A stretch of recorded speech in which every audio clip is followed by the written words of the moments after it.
ಕೆಲ ಬಿಜೆಪಿ ನಾಯಕರು ಆಗ್ರಹ ಮಾಡ್ತಾ ಇದ್ದಾರೆ. ಇದ್ರ ಬಗ್ಗೆ ಏನು ಹೇಳ್ತೀರಾ ಸರ್? ನೋಡ್ರಿ ಅದನ್ನ ವಾಲ್ಮೀಕಿ ಹಗರಣ ಆಗಿರ್ಬೋದು ಸರ್, ಇದ್ರ ಬಗ್ಗೆ ಏನು ಹೇಳ್ತೀರಾ? ನೋಡ್ರಿ ವಾಲ್ಮೀಕಿ ಹಗರಣತಿ ಅದು ಆಲ್ಮೋಸ್ಟ್ ಪ್ರೂವ್ ಆದಂಗೈತೆ. ಅದನ್ನು ದಯವಿಟ್ಟು CBI ಎನ್ಕ್ವೈರಿ ಕೊಟ್ಟರೆ ಸತ್ಯಾಸತ್ಯದ ಹೊರಗೆ ಬರ್ತೈತೆ. SITಯಿಂದ ಅದು ಸತ್ಯ ಮುಂದೆ ಬರೋದಿಲ್ಲ. ಅದಕ್ಕೆ CBI ಕೊಟ್ಟರೆ, ಯಾಕೆ ನೂರಾರು ಕೋಟಿ ಬಡವರು ಒಂದು ST ಜನಾಂಗಕ್ಕೆ ಬೋರ್ ಇರ್ಬೋದು, ಅವ್ರ ಸೈಕಲ್ ಇರ್ಬೋದು, ಸಣ್ಣ ಪುಟ್ಟ ಉದ್ಯೋಗಕ್ಕೆ ಅಂಥ ಹಣವನ್ನು ಖಾಸಗಿ ಬ್ಯಾಂಕ್ ಆಂಧ್ರದಲ್ಲಿ ಹೈದರಾಬಾದ್ಗೆ ಶಿಫ್ಟ್ ಮಾಡಿ ನೇರವಾಗಿ ಬೇರೆ ಅಕೌಂಟ್ ತೊಗೊಂಡು ತಮ್ಮ ಖಾತೆಗೆ ಮಾಡಿದ್ದಾರೆ. ಮತ್ತು ಅದ್ರ ಬಗ್ಗೆ ಒಬ್ಬ ಲೆಕ್ಕಾಧಿಕಾರಿ ಆತ್ಮಹತ್ಯೆ ಮಾಡ್ಕೊಂತಾರೆ. ಅದು CBI ಕೊಟ್ಟರೆ ಒಳ್ಳೆಯದು. ಅದನ್ನು ಈಗ ಯಾಕಂದರೆ ಬಳ್ಳಾರಿ ಮತ್ತು ರಾಯಚೂರು ಎರಡೂ ಲೋಕಸಭಾ ಸದಸ್ಯ ಗೆದ್ದಲಿಕ್ಕೆ ನಮ್ಮ ವಾಲ್ಮೀಕಿ ಜನಾಂಗದ ದುಡ್ಡಿಂದ ಅದು ಗೆದ್ದಾರೆ. ಅದನ್ನು ನಾವು ಭಾಳ ಖಂಡನೆ ಮಾಡ್ತೀವಿ. ನಮ್ಮ ಎಲ್ಲ SC ST ಮತ್ತು OBC ಜನಾಂಗರು ಎಲ್ಲ ಜನಾಂಗದ ಸಾಥ್ ಕೊಟ್ಟು ಅದನ್ನು ದೊಡ್ಡ ಹೋರಾಟ ಮಾಡಿ ಈ ಸರ್ಕಾರಕ್ಕೆ ಹೋರಾಟ ಮಾಡಿ ಎಚ್ಚರಿಕೆ ಕೊಡಬೇಕು. ಸರ್, 10ನೇ ಲೋಕಸಭಾ ಅಭ್ಯರ್ಥಿಗೆ ಮತಗಳು ಹೆಚ್ಚಾಗಿದ್ದಾವೆ ಸರ್, ಕಾಂಗ್ರೆಸ್ ಅಭ್ಯರ್ಥಿಗೆ ಕಡಿಮೆ ಬಂದು. ಇದರಿಂದ ಅಂದರೆ ಸದ್ಯ ಜಾರಕಿಹೊಳಿ ಅವರು ಸ್ಥಳೀಯ ಶಾಸಕರ ಮೇಲೆ ಅಸಮಾಧಾನವನ್ನು ಹೊರಡ್ತಾ ಇದ್ದಾರೆ ಸರ್. ಎಲ್ಲೇ ಒಂದು ಕಡೆ ಜಾರಕಿಹೊಳಿ ಕುಟುಂಬ ಸೌದಿ ಅವರನ್ನ 2ನೇ ಹಂತದಲ್ಲಿ ಸಮರ ಮಾಡ್ತಾ ಇದೆ ಅಂತ. ನೋಡ್ರಿ, ನಮ್ಮ ಪಕ್ಷದ ಅವ್ರ ಪಕ್ಷವೇ ಅವ್ರ ಆಂತರಿಕ ಸಮಸ್ಯೆ, ನಮ್ಮ ಸಮಸ್ಯೆ ಅಲ್ಲ. ನಮ್ಮ ಪಕ್ಷಕ್ಕೆ ಲೀಡ್ ಬಂದು ಸಂತೋಷ ಆಗಿದೆ ನಮಗೆ. ನಮ್ಮ BJP ಪಕ್ಷ ಲೀಡ್ ಆಗೋದಕ್ಕೆ ಸಂತೋಷ ಇದೆ. 74,000 ಮೈನಸ್ ಇತ್ತು, ಅದು 8,000 ಪ್ಲಸ್ ಆಯ್ತು. ನಮ್ಮ ಕಾರ್ಯ ಒಳ್ಳೆ ಕೆಲಸ ಮಾಡಿದ್ದಾರೆ. ಅತ್ನಿ ಭೇಟಿ ಬಗ್ಗೆ ಏನು ವಿಶೇಷತೆ ಇಲ್ಲ. ಪ್ರತಿ ತಿಂಗಳು ಹೆಂಗೆ ಅತ್ನಿ ಮತ್ತು ಕಾಗವಾಡಿ ಮತಕ್ಷೇತ್ರ ಬಗ್ಗೆ ನಮ್ಮ ಚರ್ಚೆ ಮಾಡ್ಲಿಕ್ಕೆ ಬರ್ತದೆ, ಅದಕ್ಕೋಸ್ಕರ ಬಂದಿದ್ದೇವೆ.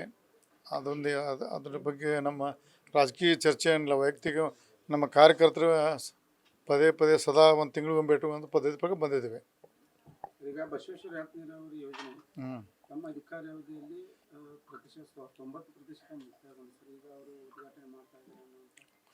ನೋಡಿರಿ, ಅದು ಇರ್ಬೋದು, ಬಸವೇಶ್ವರ ಯಾತ್ರೆ ಇರ್ಬೋದು, ನಮ್ಮ ಅಮ್ಮಾಜಿ ಹೆಸರು ನಾವು ಭಾಳ ಸ್ಪೀಡ್ ಮಾಡಿದ್ವನ್ನ.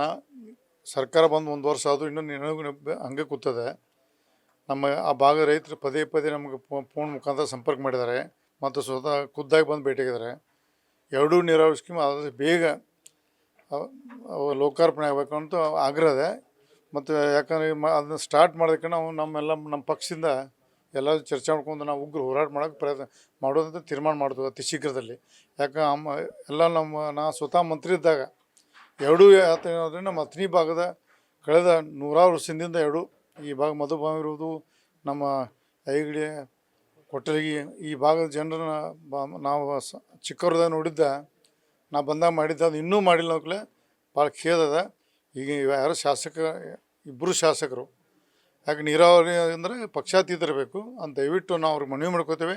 ಅತಿ ಶೀಘ್ರ ಪ್ರಾರಂಭ ಮಾಡಬೇಕು. ಇದಕ್ಕೆ ನಾವು ನಮ್ಮ ಪಕ್ಷದಿಂದ ಹೋರಾಟ ಮಾಡೋಕ್ಕೆ ನಾವು ಸಿದ್ಧತೆ ಮಾಡ್ತೀವಿ. ಸರ್, ಈಗ ಮುಂಗಾರು ಮಳೆ ಮತ್ತೆ ವಿಳಂಬ ಆಗಿದೆ ಸರ್, ಬೆಳೆ ಕುಂಠಿತಗೊಂಡವು ಸರ್. ಈಗ ಹೋದ ವರ್ಷದ ಬೆಳೆ ಪರಿಹಾರ ಬಂದಿಲ್ಲ ಸರ್ ಕೆಲವೊಂದಿಷ್ಟು ರೈತರಿಗೆ. ನಾವೇನಾದರೂ ಧ್ವನಿ ಈಗ ಧ್ವನಿ ಎತ್ತೈತಿ ಸಾಕಾಗಿದೆ. ನಮಗೆ ಭಾಳಷ್ಟು ಸಲ ಧ್ವನಿ ಎತ್ತಿದ್ದು ನಾವು.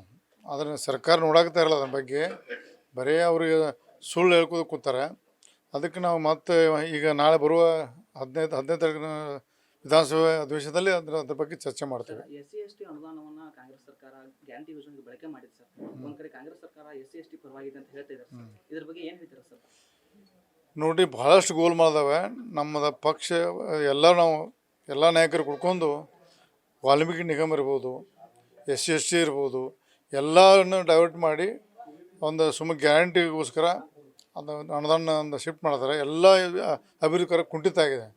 ಎಲ್ಲ ಇಡೀ ಜಿಲ್ಲೆ ಇರ್ಬೋದು, ರಾಜ್ಯದ ಮೂಲೆಗೆ ರಸ್ತೆ ಇರ್ಬೋದು, ನೀರಾವರಿ ಸ್ಕೀಮ್ ಇರ್ಬೋದು, ಯಾವುದೇ ಸ್ಕೀಮ್ಗೆ ದುಡ್ಡು ಬರ್ತಾ ಇಲ್ಲ. ಭಾಳಷ್ಟು ರಾಜ್ಯ ಸ್ಥಿತಿ ಅಧೋಗತಿ ಹೋಗಿದೆ. ನ್ಯೂಸ್ ಫಸ್ಟ್, ನಿರ್ಭೀತಿಯಿಂದ ನಿಮ್ಮ ಪರವಾಗಿ.